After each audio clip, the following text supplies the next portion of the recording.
अगर आप भी चाहते हैं बिट्टू मलंगिया इंटरटेनमेंट का ऑडियो वीडियो सबसे पहले आप तक पहुंचे, तो लाल बटन को दबाकर चैनल को सब्सक्राइब करें और बेल आइकन दबाना ना भूलें।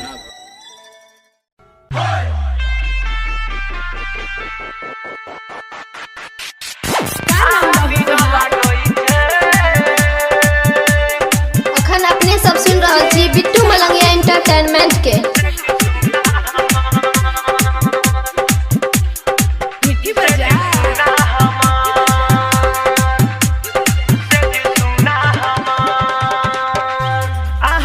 लागई छे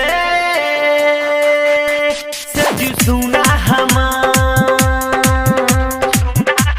आहा बिना लागई छे सजू सुना हमार। हमरा के छोड़ गेलो दूसरा समाज लेलो, शौकीन का फेरा पर भ गेलो बेकार। आहा बिना लागई छे सजू सुना हमार, आहा बिना लागई छे सजू सुना हमार। Calling by recording studio Delhi Dabri DJ Bittu Malangiya, DJ Bittu Malangiya, Madhubani Madhubani. आहा के राजा हमें बारा देखई छी, दिनों के चैन नहीं राइते सुतई छी।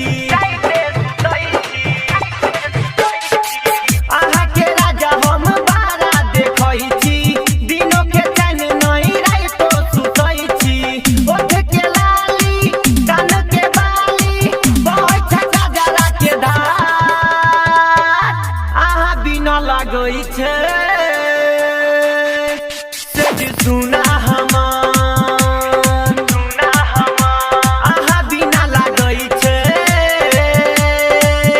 सज सुना हमार, आहा बिना लागई छे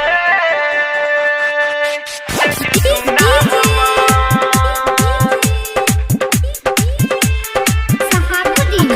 सब सुन रहल छी मलंगिया रिकॉर्डिंग स्टूडियो के शानदार प्रस्तुति। मस्ती बदन हमर कहै छै टीका, सोलह सिंगार हमर लागै छै फीका। मस्ती बदन हमर कहै छै टीका, सोलह सिंगार हमर लागै छै फीका। कहै छै गजरा परवेश भतरा विनोद बिहारी छै यार, आहा बिना लागै छै सज सुना हमार, आहा बिना लागई छे